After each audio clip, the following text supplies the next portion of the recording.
Alright, sweets, it's MajorMoonCandy here, and welcome to our first episode of Native American Heritage Month. Now, this month we will be playing games made for, by, and from the community of Native Americans just all over the continent and all over the just United States as well. This will be a wonderful introduction to what we're trying to tell here. Now, initially, this month was not Native American Heritage Month, and in fact, it was something much different. But I think the United States decided somehow to make it Native American Heritage Month, and that is what I'm going to be celebrating from now on. I don't know if the natives want to, want to celebrate this month. I don't know if the indigenous people want to celebrate this month as it is, because obviously there's nothing really to celebrate here for them. And it's truly depressing, because I believe that they need more of a voice in our in our society, as well as in our this land in general, because it's not ours, it's theirs. And so really I want to tell some of their stories so you guys have a better understanding of why this land is theirs and it's not ours, and why they so rightfully deserve it, and why they so badly just we've affected them so badly, and it just yes. So to do that, today we're going to start off with the game called When Rivers Were Trails. Now, this game is modeled after the game The Oregon Trail, which I'm sure many people played as kids. I was not one of those people, but it's apparently a game that was kind of like, let's see here. It was kind of like you were following these pioneers or something across the Oregon Trail through to the west in like the 1890s and stuff like that, or 1860s or something. So this is supposed to model that and show you what that was like during that time. So yeah, but this is supposed to be a very different story. In fact, it's supposed to tell the the indigenous side of the story. In fact, it says here on When Rivers Were Trails, their itch.io website, where you can download this game for free. It says that, and I apologize if I mispronounce this, I truly do, but it says, an Anishinabeg in the 1890s is dispatched from their traditional territory in Minnesota and heads west to California due to the impact of allotment acts on indigenous communities facing Indian agents, meeting people from different nations in hunting, fishing, and canoeing all the way as they balance their well-being. Through this, they this person goes about 2,000 miles to get to California from Minnesota. It's just a huge, long journey for them. This game was developed in collaboration with the Indian Land Tenure Foundation and Michigan State University's Game for Environment and Learning Lab. And so it was also supported from the San Manuel Band of Mission Indians and contributions from over 30 indigenous writers, artists, and musicians. The game features um, contributors with creative directing by Nicholas Emmons, creative directing, design, and the user interface art by Elizabeth Lepence. And I'll talk about her in a little bit because she's the one who got this all started. Um, it also says the art was by Weshoyat Alvatir, and music by Superman and Michael Charette. Now, Superman is an indigenous rapper and artist. He is well known in the community, and I can't wait to hear some of his music. And then there are 30 other indigenous writers in this, so many to name. So if you would like to see all of their names, please feel free to go to indianlandtenure.itch.io/when rivers were trails. And I will link that in the description down below. So yeah, so something else to note about this game is that, as I said, Elizabeth Lepence, she is someone who is actually, let's see here, she has her PhD. Let's see here. Let me see here.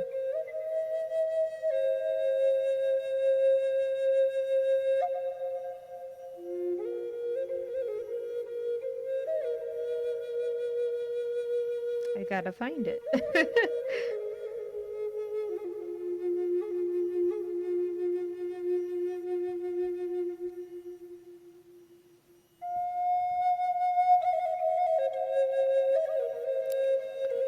All right, um, so today, Elizabeth Lepence is a designer, developer, and assistant professor at the Media and Information Department of Michigan State University.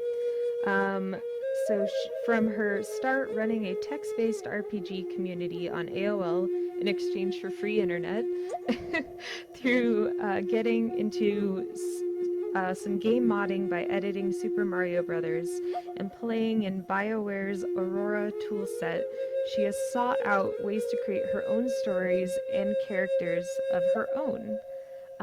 Since 2007, she has designed, written, and or developed over a dozen video and board games with an emphasis on indigenous self-determination and reclamation of narratives.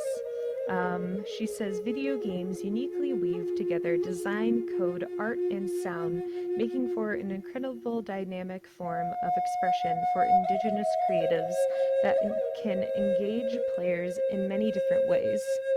Um, yeah, her game credits currently range from Dialect, a card game about language and how it dies, to designing Thunderbird Strike, which is a 2D side scroller,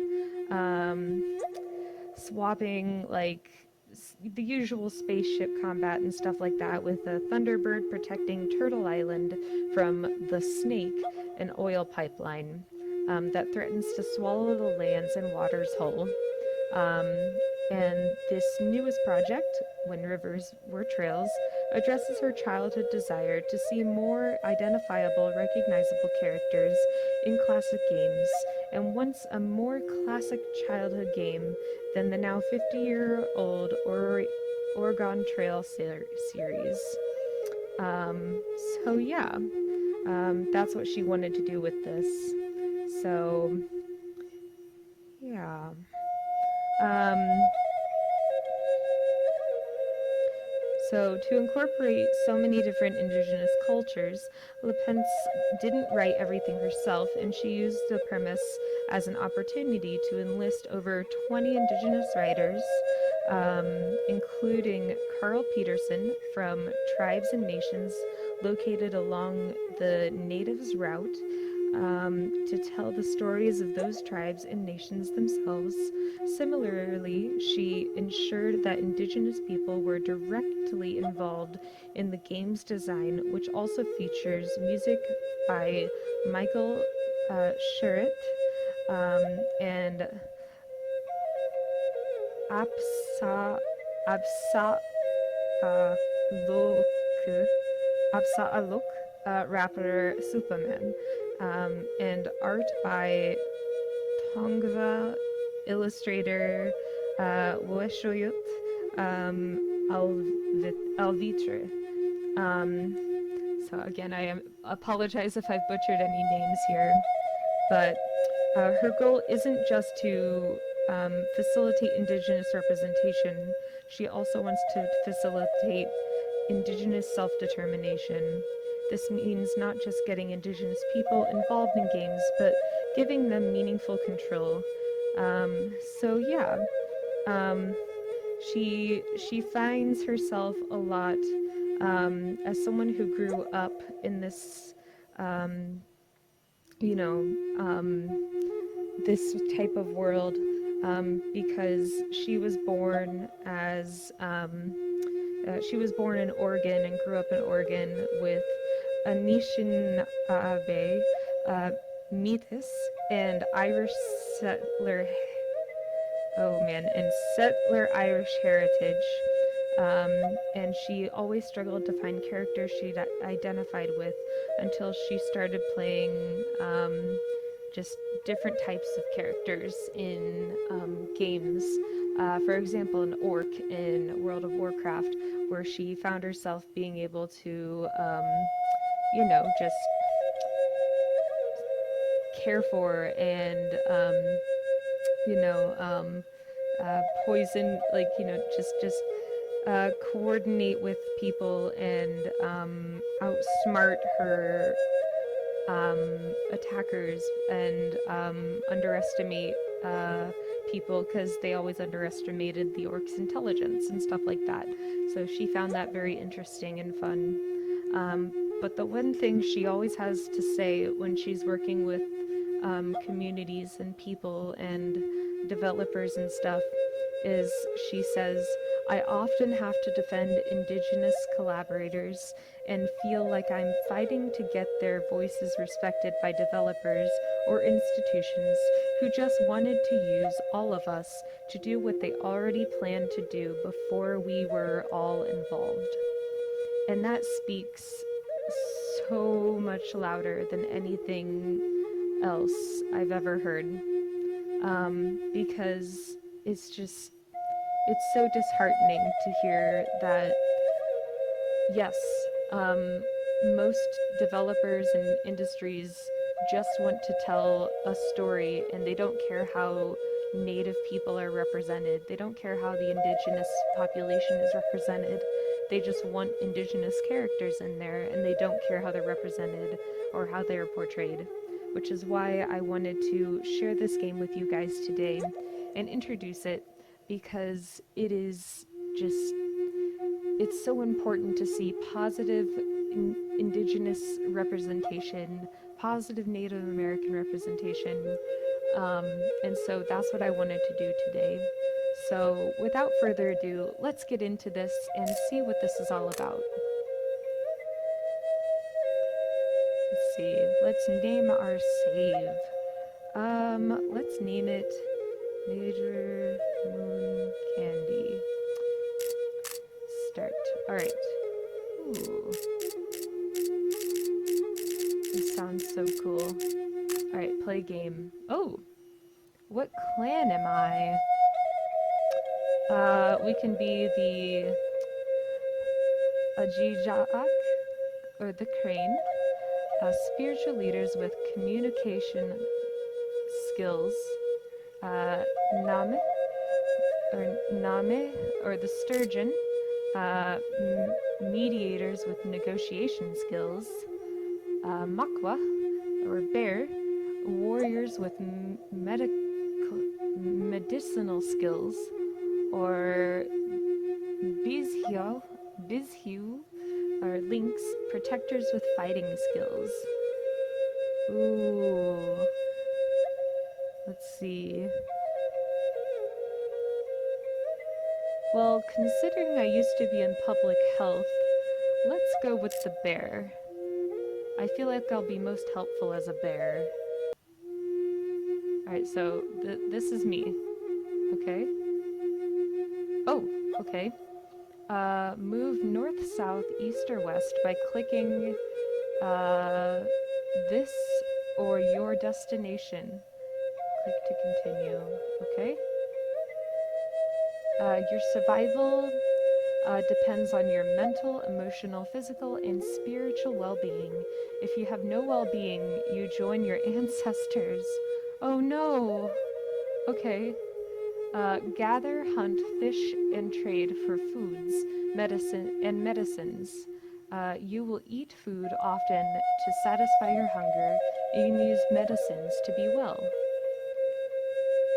Use the pause button to take a break, return to the main menu, or exit the game. Okay. Put this knowledge into practice. Safe travels on your journey. Alright, awesome. Alright, 1890.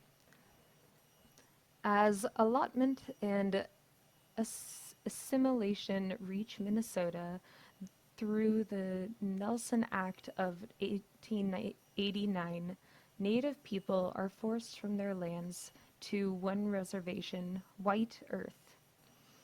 Red Lake strategizes a resistance to prevent the same fate for their nation.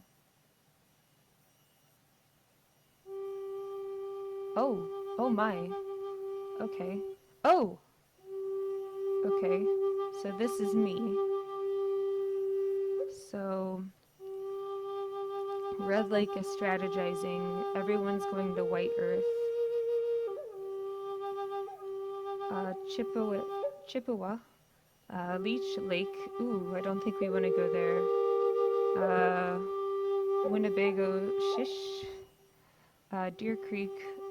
Boys Fort. And Spirit Lake. Huh. Okay, so I guess the only way we can go is north. Oh! You collect the Sawyer story, which you can click/tap to read. Okay.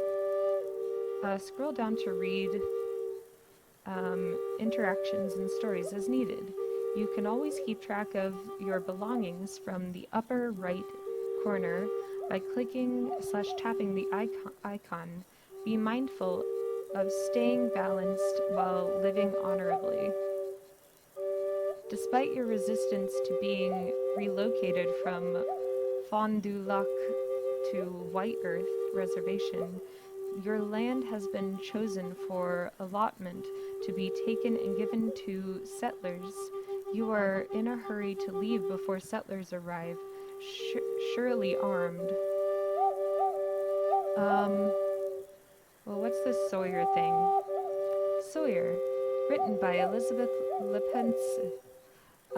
The Nelson Act of 1989 in Minnesota gave non-native settlers the right to divide up native land and allot plots to native people and non-native settlers. This strategy divided native communities over disagreements about what land could be allotted to whom, and to whom. The Anishinaabe community in Sawyer was separated from Fond du Lac through the Nelson Act. Although some Anishinaabe excuse me, turned back during removal, when their land was taken, many were forced to White Earth Reservation. And what do I have? Foods, well-being. Okay, look inside. There is sacred Asema tobacco hanging in your shack. Gather. Oh, huh. Okay. You use red cloth to wrap all the tobacco you dried last season to take with you. There is a barrel outside your shack full of supplies. Open barrel. Your stores from the winter include dried meat, berries, and medical plants. Gather foods. You will now be nourished during your journey. Gather medicines. You can now heal from sickness during your journey. Settlers are coming. Let's run. You make your way off your land and stuff. Okay, so we can't go back to Fond du Lac. I guess we head west. Ooh, hello. Hunter. Bonjour. I'm not gonna try this. I apologize.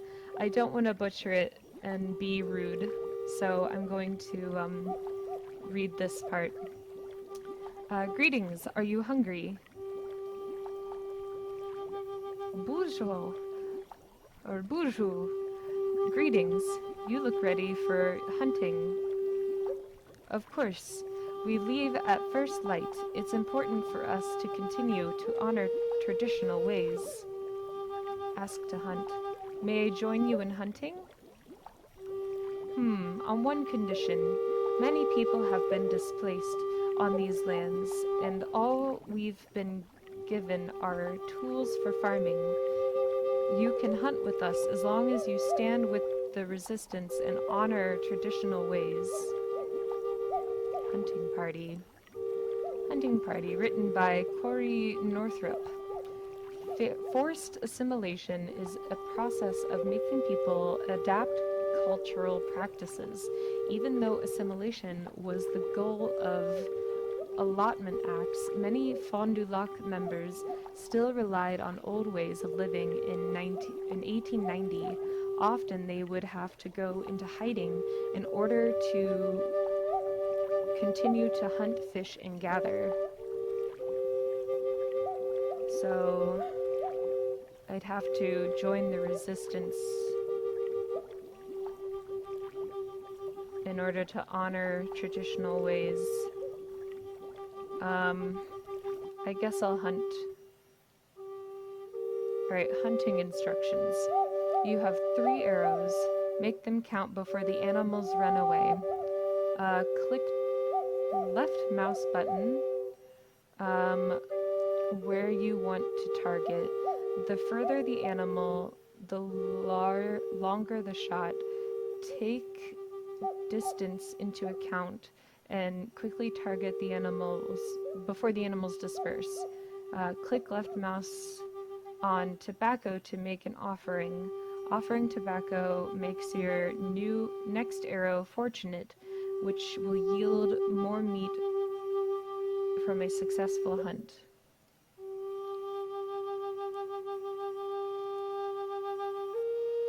Wait, which one do I do? Oh, shoot. Oh no.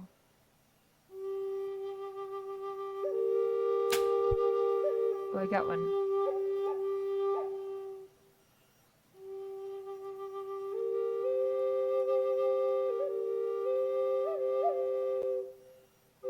Oh wait. Is that it? Did I use all 3 of my arrows? Oh wow, I really messed that up. Okay. You notice a discarded newspaper as you walk along. Look. You see an article with a map of the land and what is available for allotment.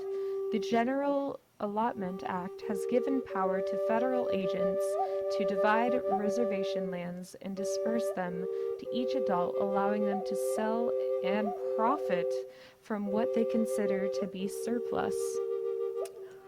You walk onward thinking about how unsafe it would be to return home. Wow, that is just cruel. Oh, hello, trader. Welcome to the timber market. How may I help you? You recognize that a market is a good place to prepare for your journey. You know having plenty of food is vital for combating hunger and contributing to your well-being. Ask for advice. The dangers of going out in the woods are great. Besides the Indian agents, there are animals and places that are flooded.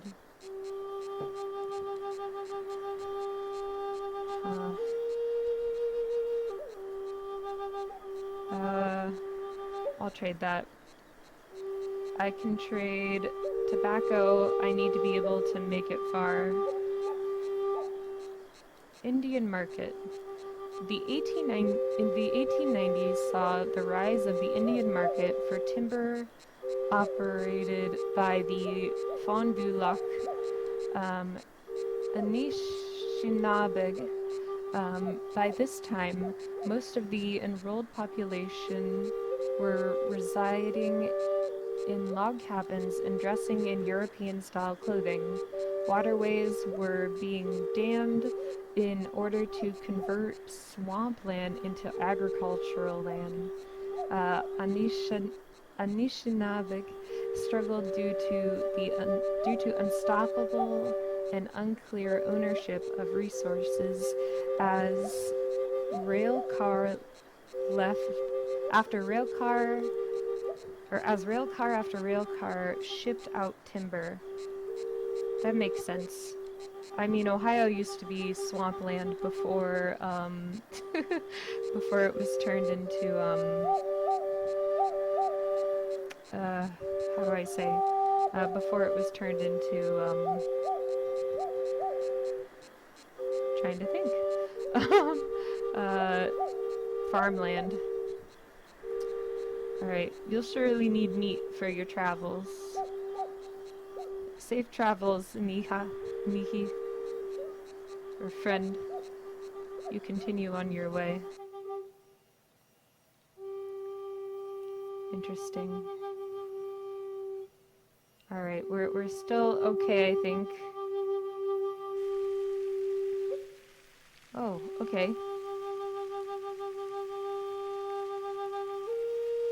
Oneida Traveler. I suppose you didn't expect to see an Oneida out this way. I am headed west from the reservation in Green Bay. Oh my gosh. We have been told our allotted lands have been moved once again. Oh my gosh. How far are you traveling? We are headed to California. We have heard through the church that there are opportunities for employment and there is a good school for children. Oh my gosh, that's not, nope, don't trust that. I understand Anishinaabe or Anishinaabe people here in Sawyer and the Fond du Lac are being relocated to White Earth. Thankfully, that is close. We are originally from New York, but they promised us land in Green Bay. Now that we are flourishing, we have to again make way for settlers. Consider joining us in San Francisco if you make it that far. Safe travels. Oneida.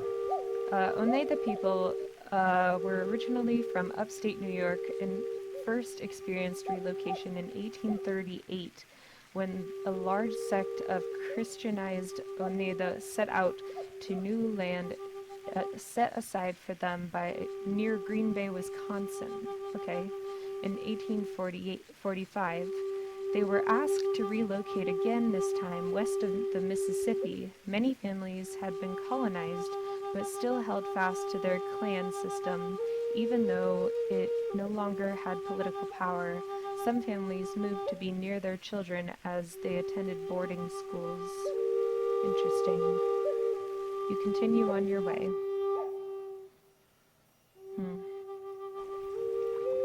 Oh, food. From the bank, you can see dark shapes drifting and darting here and there beneath the surface of the waters. You remember how hungry you are. Minding the emptiness of your stomach, you consider that this might be a great fishing spot. Look. After closer inspection, you can see the shapes are that of lake trout. They're good eating and plentiful in these parts. You notice that some of the smaller trout are coming up to into a shallow pool near some shaded rocks to eat water bugs. If you unravel your net and poison yourself just right, you can easily fish with the shade covering your shadow. Oh, and position yourself, not poison yourself. Oh my gosh. Yeah, let's fish. Oh, fishing instructions. Catch fish with your spear. You only get one try. Fishing is about being patient and looking for the best catch. Click the left mouse button to throw your spear.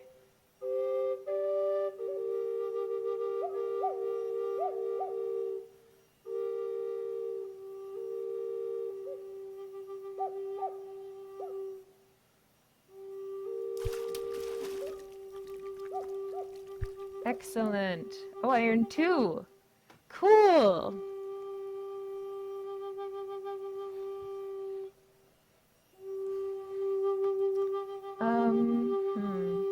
What would be the point of going south, I wonder? Oh, young man, the Indian agent tells us not to pick them. We couldn't help it, so we snuck out to the best berry patch. It's the last one since they began making us farm the land. I am sorry to hear of your troubles, but I would be glad to help you harvest the berries. Young man, my father wouldn't like that because you might be found by the Indian agent, but you can have some of my berries. Thank you, child. You thank the child for his... Yes, excellent. How kind. An unpleasant smell wafts from your belongings. You stop and see that some of your food is starting to rot. Salvage. You cut away rotten parts and make good use of what you can. Oh, good. Okay.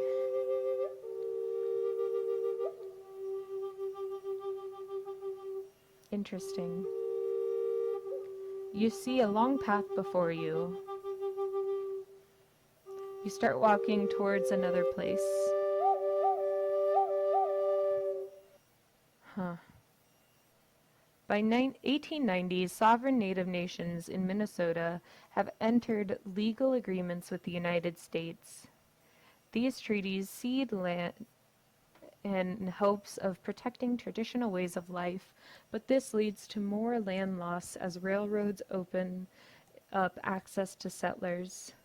This is especially the case around Minneapolis, which is south of the Mille Lacs Reserve.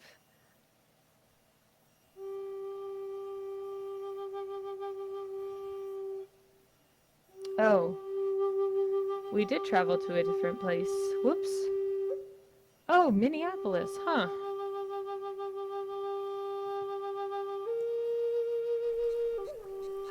Oh, she's beautiful.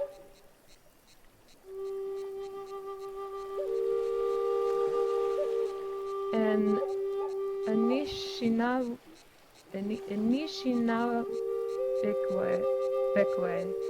or an Anishinaabe woman, is headed in the direction of Leech Lake to the north.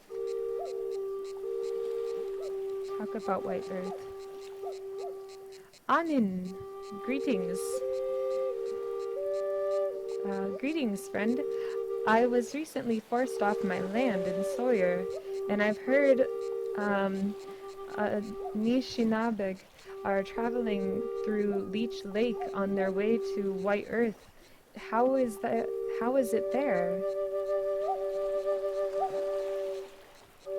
Bim, bimish, bimishka.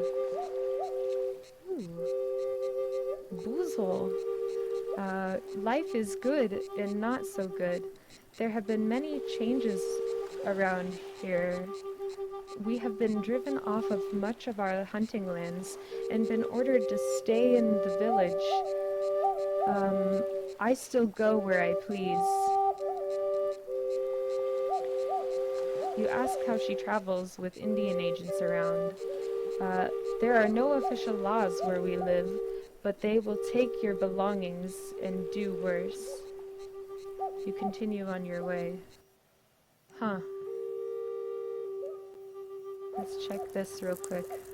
Oh, hello. You arrive at Mililak's Reservation to visit the elder Wakash, who is tended to by his wife Nishkadizi. Both are welcoming, but Nishkadizi has her eyes on the ground.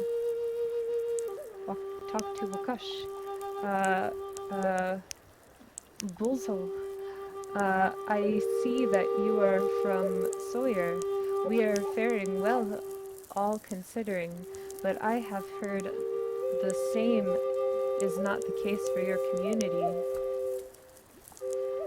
I hope you return there again, but not while there are lands of other nations at risk that could still be prosecuted. Here, I gift.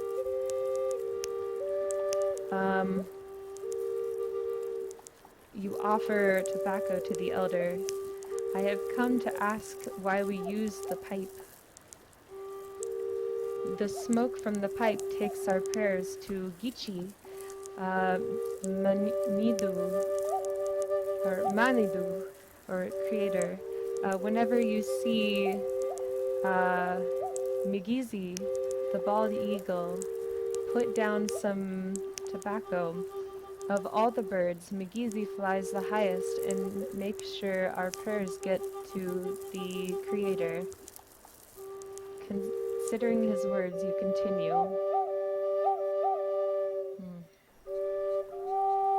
Well, hello. You seek out refuge at a long-standing Anishinabeg fishing village near Mililak's Lake. Your cousin, Bimibisa, who is Wolf Clan, welcomes you. Huh.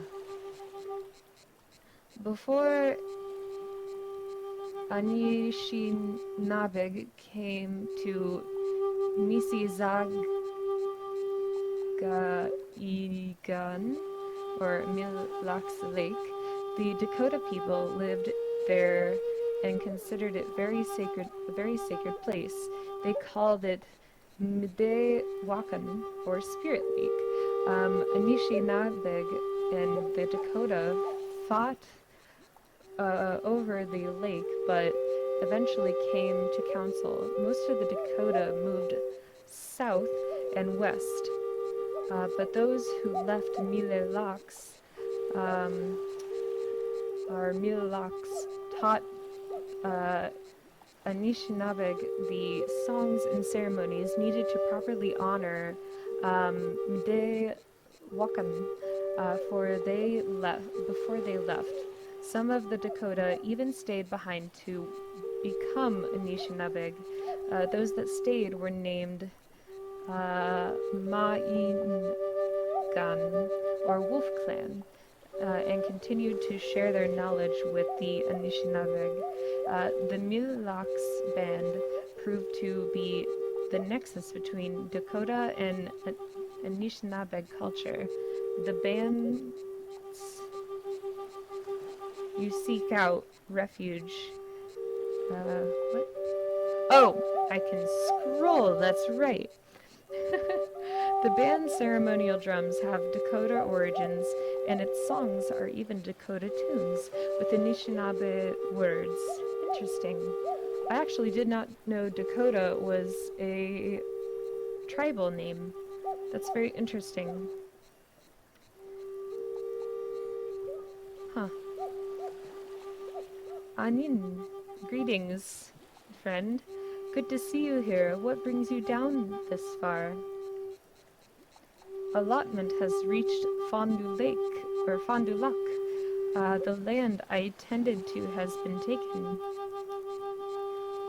I'm sorry you have been displaced. You can stay at least long enough to fish or hunt.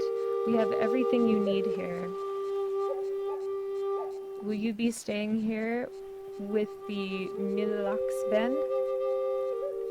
No, I'll be moving on to join my brother, Ayabe, in South Dakota. You would be welcome to join us there. I would love to. Let's hunt really quick.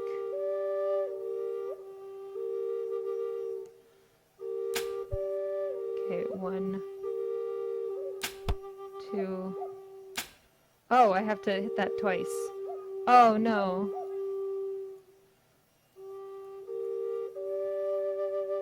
Oh man, I didn't know I had to hit that twice.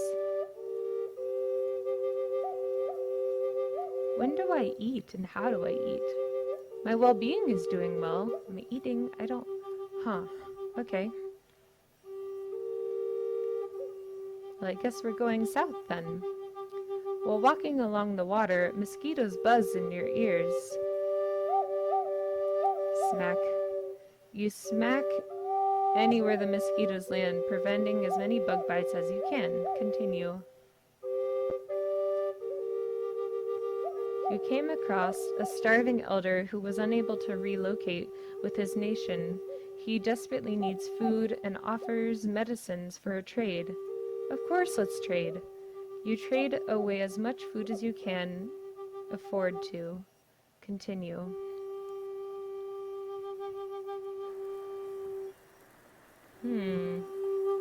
You see a youth who you recognize from trading gatherings between your community and Leash Lake. But there is something different about him. His hair is cut short, a sign he has lost a family member close to him. He remembers you and is eager to talk with you.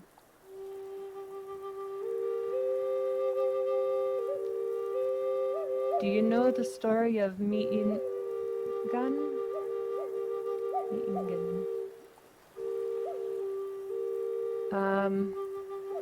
Mi'ingan was the first animal, a wolf, and he walked alongside as Gichi Manidu made our world for us. The water, the trees, the wild rice, and all the animals. Gichi Manidu made people last, but loved people so much that Mi'igan was asked to help. Finally, Ma'ingan came to Anishinabeg and said, I have a gift for you, but you must promise me something in return. Anishinabeg said, yeah. Ma'ingan said, you must take care of all the animals on this planet, for they are your relations. You must take good care of them as if they were your relatives, because they are. Anishinabeg agreed they would take good care of all the animals, and so Ma'ingan opened his mouth and a dog came out, his gift to Anishinabeg. My grandfather taught me that story. He is no longer with us. Where are you headed? I visited the city to see bicycles. The bicycles my cousins were talking about, but I'm headed back to Leech Lake. And you?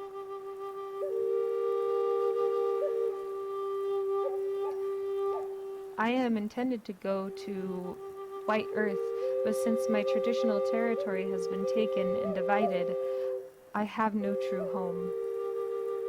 Let's gift him medicine. You share tobacco with the youth. Miigwech. Oh, thanks. Here, you can have my last maple candies. Aw, thanks. You give thanks and continue on your way.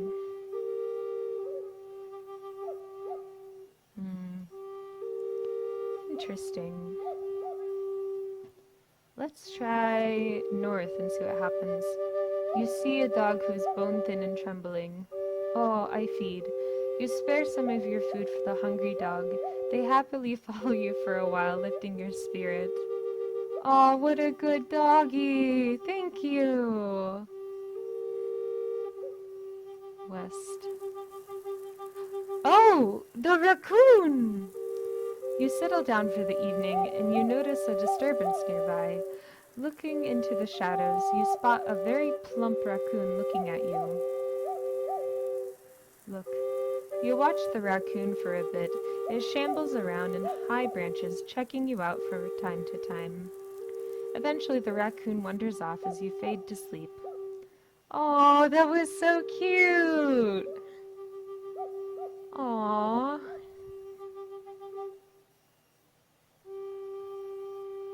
I think I missed my chance to go up to wherever I was supposed to go.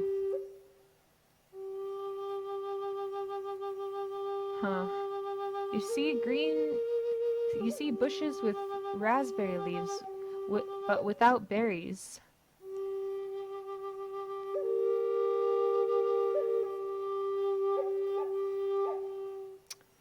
Let's just continue.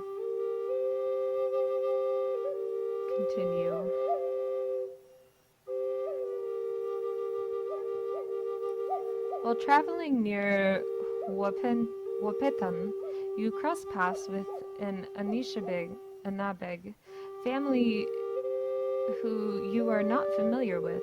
They are friendly nonetheless, recognizing that kindness is vital in such trying times. Bujo Niji, you are Anishinabe, Aya? Why don't you rest and eat with us? Intertribal. Let's see. Ayabe and his wife live in the woods near Wapetan. They have one young son, and they are an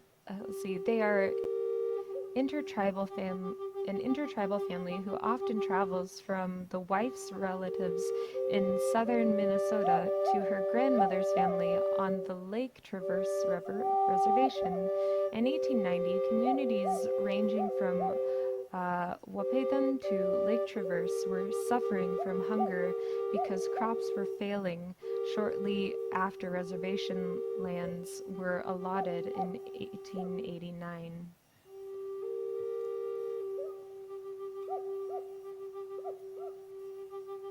What advice could you give me? Should I continue west or go to Mille Lacs Lake? There are many who are going to the Dakotas to support the nations there. If you go that way, you should have this manumin, or wild rice, for your long journey. You nod thanks and continue on. Your feet are sore from traversing the path along the water. So look for medicines. You push through the pain and search near the water for medicinal plants. You find enough nettle to soothe your feet and tie up a bundle to dry for tea later. Oh, good. You find a train heading north. Let's ride it. You get on the train. Continue. The conductor informs you that you are only allowed to ride on flatbeds or the roof. Huh. Let's ride on the roof. You have a great albeit risky view from the roof. Oh, hey! We've come back to this. Interesting. Oh, hello. You come across a small home and are welcomed inside almost immediately by your auntie. She has hot water for some tea, or for tea, and many leaves to choose from, including wintergreen, raspberry, spruce, and snowberry, all of which have unique medical uses. I will gift her some food. Your auntie is humbled by your offer of wild rice and slips medicinal beer root into your belongings when you are not looking. Continue. You thank her for her hospitality before leaving. Oh, that is white earth.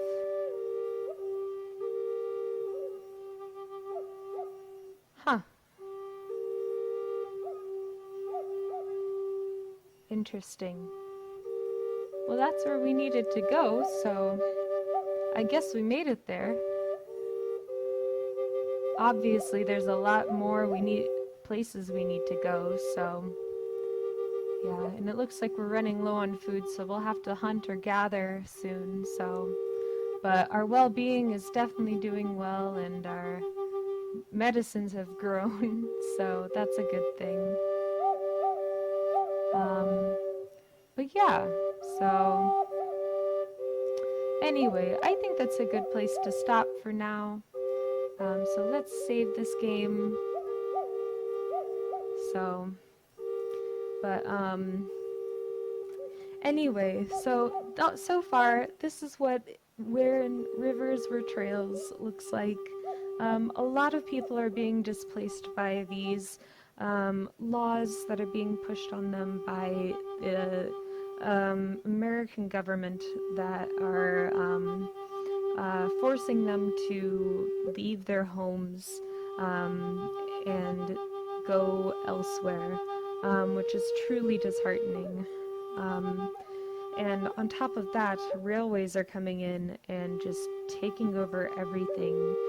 A lot of their lands are getting deforested, and a lot of the nature is being completely disrupted. And soon, many of these places like White Earth and Red Lake won't even be reservations anymore. They're just going to be displaced again. As they said, the people who were displaced from New York and had to move to, what's it called? Bowling Green. They were displaced yet again because they were still too close to human settlements and stuff. I was listening to something before where some people who lived in the South were too close to, Talladega is what it's called now. But that tribe was forced west, and some of them went south to Florida. But when Florida was taken into the United States after the Spanish gave it up, a lot of those people were forced out to move west as well, even though some of them stayed hidden in a place that was considered inhospitable for humans. So it's just amazing what happened to so many natives in this country just because of our quote manifest destiny idea, that we should be the ones that should take over this country and conquer it from sea to shining sea. No, we really didn't need to do that, and we still don't need to do that. In fact, we're still trying to encroach on native lands. In fact, with uranium mining, back in the 50s, I think, it might even be later than that, closer to our time. But there was a lot of uranium mining going on because, war. And so they got a lot of there was a lot of uranium in the West, and a lot of the Native Americans who lived on, like especially in Oklahoma and stuff, and in Nevada, not Nevada, in New Mexico, maybe? I think it might be New Mexico. Regardless, a lot of Native Americans were used as labor, cheap labor, to go into these uranium mines. And it was not easy work, first off. And second of all, it was very dangerous work because it's uranium mining. It's not going to be good work, and it's not going to be safe. They went in with no equipment, no hazmat suits, no nothing, and they got uranium poisoning. And it also poisoned the water, and they had these like little beds where like the water, the runoff would stay, and one of them broke. The pool for them broke, and it leaked all into the river flowing beside the reservation, and uranium poisoning was all in the river and in the land, poisoning the land and all that stuff. So yeah, it's just not good. So Native Americans and indigenous people in general, just we have done them so wrong, so much wrong, and there's no excuse for it, no excuse whatsoever. And we really,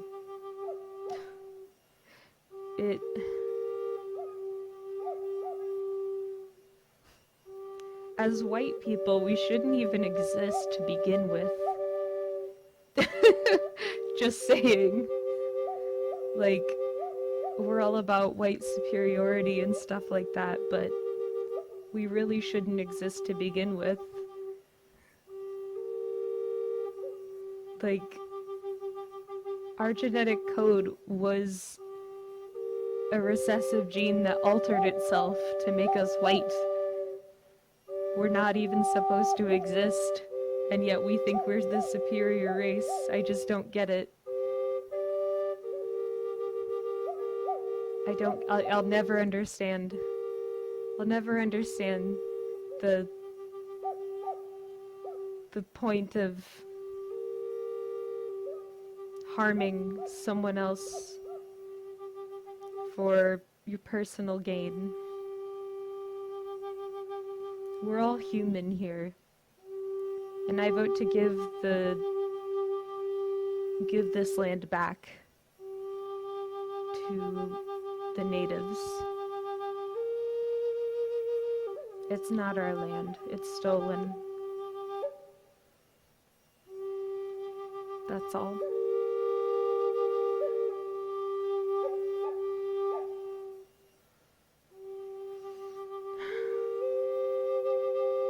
Someday I want to go and interact with more Native American people and learn their stories and hear about it firsthand.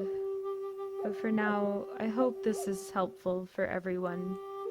And I hope that you guys can understand where I'm coming from and where so many Native Americans are coming from and so many indigenous folk are coming from, because this is not okay. And they hurt, and this isn't even that long ago. So,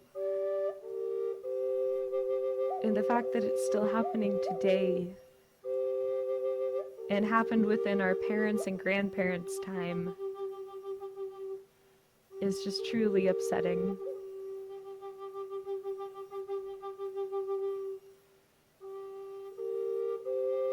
Our parents were alive for a lot of things. You'd be surprised.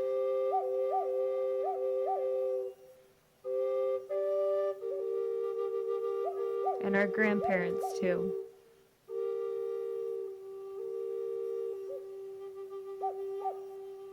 Anyway, I'm sorry. I think that they deserve their land back. And I probably won't stop trying to fight for them until they do.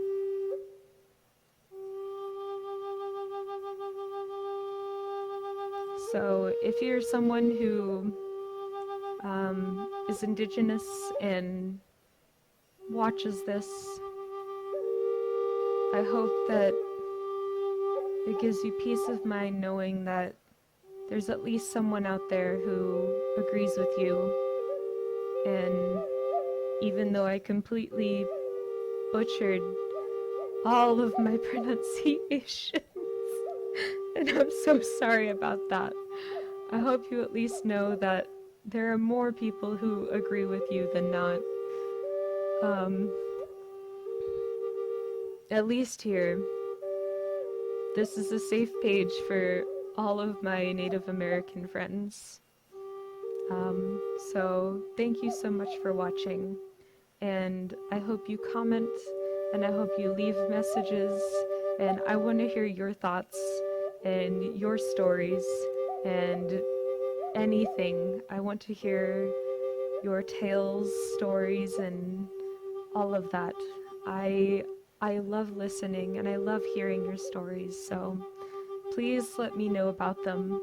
And I would also love to know how I can find people in my own area in Ohio,